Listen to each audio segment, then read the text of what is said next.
Entre 1933 jusqu'en 1945, le monde a failli être détruit, l'humanité tout entière, parce qu'un homme avait un cœur brisé. Et son cœur était tellement brisé, nous en parlerons tout à l'heure, il a eu à faire ce que la plupart des personnes au cœur brisé font, c'est la généralisation. Il était tout petit, quand à l'âge de 4 ou 5 ans, il a découvert que son père, qui était d'origine juive, mais si on remonte des nationalités autrichiennes, avait laissé tomber sa mère. Et il a grandi dès l'âge de 4 à 5 ans, jusqu'à 20 ans, se battant comme un pauvre, rejeté, les gens l'injuriaient, bâtard. On l'appellera plus tard Adolf Hitler. Il a nourri une haine viscérale vis-à-vis des Juifs, parce qu'un père d'origine juive l'a rejeté, ne s'est pas occupé de lui. Et tout en grandissant, il se disait, j'éliminerai les Juifs. Non pas parce que tous les Juifs lui ont fait mal, mais un seul. Aide-moi à dire à ton voisin, guéris des blessures, sinon tu seras dangereux. Quand on ne guérit pas d'un cœur brisé, on devient dangereux. Si vous lisez les récits d'histoire, les choses que Hitler a fait faire aux Juifs, vous n'en reviendrez pas. Vous êtes pas de cette génération, certains l'ont étudié. Il a fait faire ce qu'on appelait les chambres à gaz. Il dit tuer les Juifs avec les armes, c'est trop perdre de balles qui coûtent. On veut les mettre 5000 à un endroit, on fait monter la température, 20 degrés, 50, 100 degrés. Il les a mis dans des camps de concentration. Certains connaissent l'histoire, Auschwitz, où on ne les nourrissait pas. Il a eu un célèbre médecin qui a adhéré rapidement à ces théories, Dr Mengele. Et Mengele faisait des expériences et les cobayes étaient des Juifs. Il prenait une femme juive vivante, il ouvrait les ventres pour voir comment un enfant vit. Il faisait des expériences pour voir comment quelqu'un réagit devant la peur jusqu'à mourir. Mais on prenait toujours des Juifs, on place un Juif dans un rail de train et on amène un train. Et puis on met toutes sortes d'instruments, comment la personne est en train de trembler et comment il réagit, et puis il tire des principes. Mais ces cobayes, c'était des Juifs et Hitler s'en réjouissait. Des fois nous rencontrons des gens qui agissent mal, nous leur en voulons, mais nous ne savons pas, ce sont des victimes aussi. Hitler a très mal agi, les gens l'ont condamné, mais c'est une victime. J'ai lu cette biographie dans des tortionnaires d'Hitler. On l'appelait Monsieur le Diable, un tortionnaire. Quand il faut torturer, c'était lui le spécialiste, il n'avait que 22 ans. Et on relate l'histoire que Hitler était en train de se promener vers les années 38-39. Il a vu un jeune homme de 16 ans, toujours avec son chat. Il semble qu'il est passé 3-4 mois, il voit ce jeune homme avec son chat.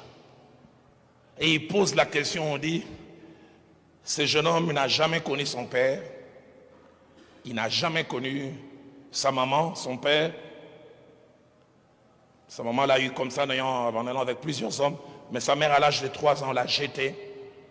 Il a grandi dans des orphelinats. Et désormais, il semble que depuis 2 ans, son seul ami, c'est ces chats-là. Il peut même accepter mourir de faim, mais pour nourrir son chat. Et Hitler leur a dit, je ferai de lui le meilleur tortionnaire du monde. Les gens ont demandé pourquoi, il dit, je vais vous expliquer. Quand Hitler l'a appelé, qui ne rêvait pas de travailler à côté d'Hitler? Il dit à ce jeune homme, je vais changer ta vie. Tu deviendras l'un de mes lieutenants, tu marcheras toujours à mes côtés. Mais le premier exercice, tu dois tuer ton chat. Il faut l'étrangler. Ce jeune homme a dit non, ce chat c'est toute ma vie. Des fois je préfère mourir de faim que mon chat mange. Et la biographie de ce jeune homme a dit, en étranglant son chat, tout sentiment de pitié est mort avec son chat. De la même manière, il a souffert. Alors il a dit désormais, quand il étrangle quelqu'un, plus tu pleures, plus tu lui donnes la colère. Et il est devenu un tortionnaire qu'on appelait Monsieur le Diable. Satan. Diabolo. En Swahili, on dira quoi? Alors on serait étonné comment Satan, il étrangle les gens comme ça. On ne sait pas ce qu'on lui a fait subir. Il a tellement connu des choses qu'il peut facilement faire mal. Souvent quand j'entends, je suis quelquefois là à l'est du pays. L'année passée au mois de juillet, j'ai été avec le prix Nobel du pays et il m'a fait visiter son hôpital. Je suis sorti de cet hôpital en pleurant. J'ai vu des enfants de 2-3 ans violés, mais j'ai vu aussi des vieillards de 80 ans. Et quand on me montre le militaire qu'on a arrêté 25 ans, je dis, 25 ans, cette mémé, tâtée, dont le corps est fini comme ça, qu'est-ce que tu retires des bons? Mais quand tu parles avec ces jeunes gens, tu comprends. Ils ont subi des choses de telle sorte que le cœur n'a plus tout sentiment de pitié.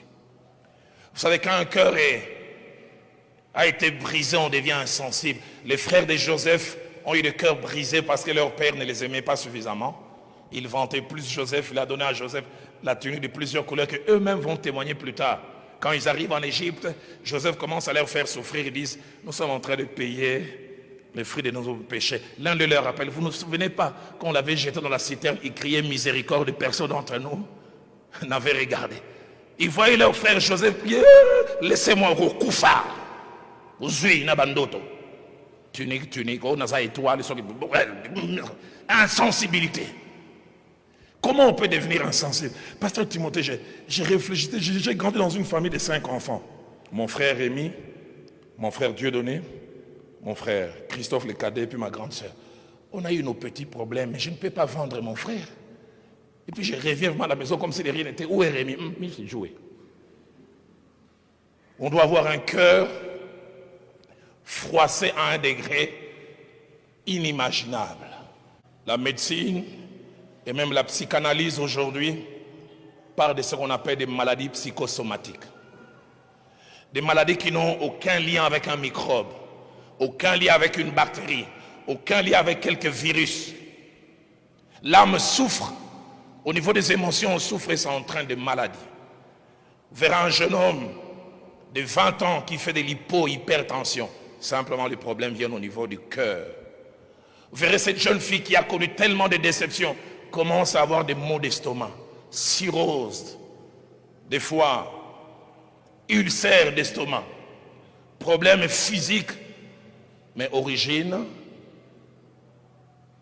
émotionnelle. Des déceptions qui se suivent, la personne commence à maigrir.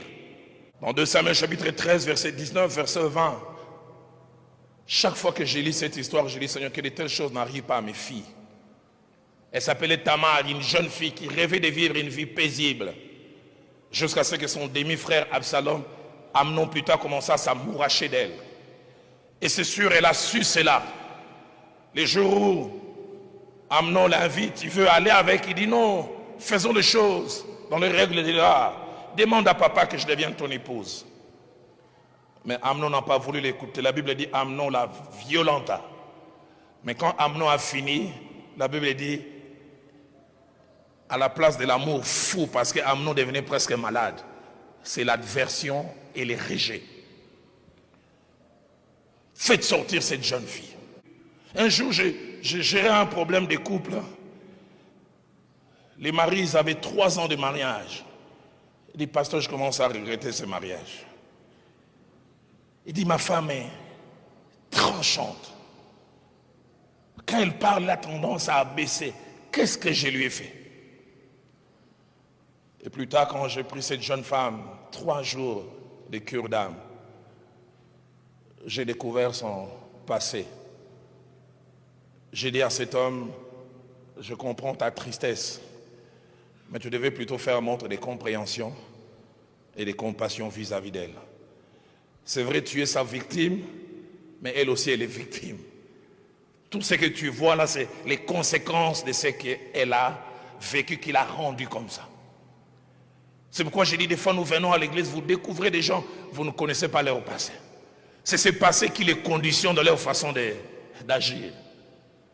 Des gens qui n'aiment pas la communion fraternelle, moi vos histoires de l'église, quand on dit Amen, Amen, moi je pars. Les amitiés, j'aime pas. Il y a toujours quelque chose qui s'est passé. Quand le cœur a été brisé, on devient dur. On blesse facilement en parole ou en acte. Parce que comme nous le verrons tout à l'heure, celui qui a été blessé a tendance à blesser. Étonnant quand nous avons lu concernant les mecs. Les mecs est le premier polygame de la Bible. Dans Genèse chapitre 4, verset 23, il dit, on m'a blessé et j'ai tué un homme. Il dit, on m'a à peine effleuré et j'ai tué un jeune homme. Avez-vous été blessé? Avez-vous un cœur brisé? Aidez-moi à poser la question à votre voisin. Es-tu un cœur brisé? Associons Dieu lorsque nous voulons nous attacher à quelqu'un pour la vie, époux, épouse. Parce que comme je l'ai dit tout à l'heure, quand nous voulons nous attacher à quelqu'un pour la vie, comme lorsqu'on rachète une entreprise ou on hérite, on a avec soi et les passifs et l'actif. Ces garçons avec qui tu veux passer tout le reste de ta vie, tu subiras les séquelles de certaines choses qu'il a connues à 5 ans, à 10 ans. Tu rêveras d'un homme qui te fait des compliments, mais tu auras un homme silencieux.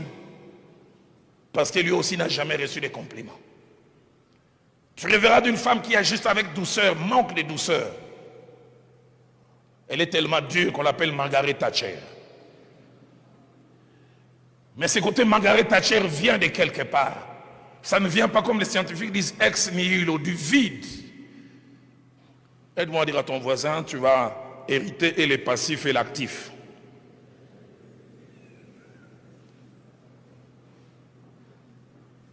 Quatrième chose, les personnes au cœur brisé ne sont pas faciles à vivre, pas faciles à gérer.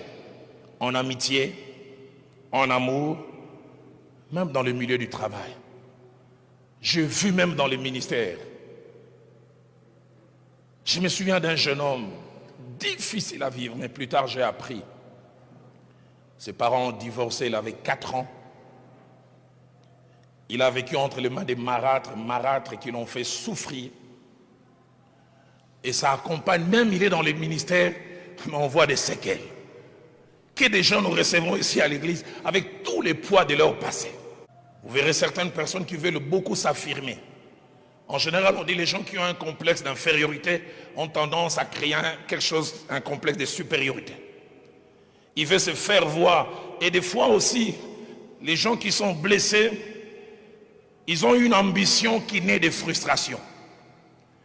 L'ambition en elle-même est une bonne chose, mais la base, on m'a injurié, bâtard. Je vais réussir et ils verront ce qu'un bâtard peut faire. L'ambition est bonne, mais les motivations, et vous verrez telle personne, il a réussi, il a l'argent, tu viens même lui demander $5, il te donne un cours d'économie. Tu ne comprends pas pour un $5. La première cause de cœur brisé, ça va peut-être vous étonner, les cœurs sont brisés avant la naissance, avant que quelqu'un naisse. C'est pourquoi vous qui n'êtes pas encore mariés, ou vous qui l'êtes, ou qui à peine devenez mariés, je vous en supplie autant que vous pouvez, gérez votre femme enceinte bien. Parce que si vous ne la gérez pas bien, ce n'est pas seulement elle qui aura un problème, c'est d'abord cet enfant et plus tard toute la société. Il y a des cœurs qui sont brisés avant la naissance. Les scientifiques ont prouvé aujourd'hui que tout ce qu'une femme enceinte ressent, émotions positives ou négatives, ça influence l'embryon ou l'enfant. Tout ce qu'une femme, mais ils ont découvert ça tardivement. La Bible en parle déjà. Luc chapitre 1er verset 44. Marie vient de recevoir la révélation qu'elle allait être la mère de Jésus-Christ. Elle court avec empressement rencontrer Élisabeth. Et à peine les deux se rencontrent, la joie qu'Élisabeth avait, l'avait dit l'enfant qui est dans le ventre fit quoi? Tressaillit. Joie extérieure, joie aussi intérieure. Et les scientifiques l'ont dit, plusieurs livres ont été écrits dessus maintenant. Tout ce qu'une femme enceinte ressent, émotions positives ou négatives, influence et influencera l'enfant. Vous aurez un enfant têtu, un enfant dur, un enfant bagarreur. Posez-vous la question, comment sa maman a-t-elle vécu la grossesse? Toujours en pleurs, le mari qui injurie. Futurs mariés, soyez gentils avec vos épouses. Soyez bien. Sinon, tu nous donneras un Raïs Mutomboki. Tu nous donneras un Hitler. Tu nous donneras un autre docteur Mengele. En deuxième graduat, j'ai eu un cours de criminologie. Je n'étais même pas encore chrétien affermi, je commençais à faire mes premiers pas dans la foi. C'est là où j'ai commencé à voir la relation qu'il y avait entre la famille et la vie en société. Sur 100% des criminels, 95% les sont dus à cause des choses qui n'ont pas marché en famille. Des enfants dont les grossesses n'ont pas été reconnues, des enfants fruits du divorce. Je le dis souvent, le divorce peut être une solution entre parents qui ne s'entendent plus, mais un début de problème inimaginable pour les enfants. Surtout plus ils sont petits. Pourquoi? Parce qu'un père biologique, ça ne se remplace jamais. Et une mère biologique, ça ne se remplace jamais. Et même la Bible reconnaît cela en disant « Instruis l'enfant selon la voie qu'il doit suivre, et quand il sera grand, il ne s'en détournera point. » L'un des grands stratèges communistes, Staline, parlant avec l'un des stratèges, il a prononcé cette phrase qui a fait le tour du monde. Il a dit « Donnez-nous vos enfants avant qu'ils aient 6 ans, et nous en ferons des communistes toute la vie. » Parce qu'ils savent que c'est à cette période de la vie que la personnalité se forme. Et c'est durant cette période aussi fragile que les cœurs sont brisés et les séquelles suivent toute la vie. Genèse 8 au verset 21 dit « Les pensées du cœur de l'homme sont mauvaises dès sa jeunesse. » Il dit « Vous trouvez quelqu'un mauvais aujourd'hui, il n'est pas devenu mauvais aujourd'hui. Les huiles qui fabriquent l'homme mauvais aujourd'hui, c'est sa jeunesse. » 1 Samuel 17, verset 33, quand on regarde Goliath en train de vouloir se battre, on dit c'est un homme de guerre de sa jeunesse. Ce qu'il maîtrise aujourd'hui, ce n'est pas hier qu'il a appris ça.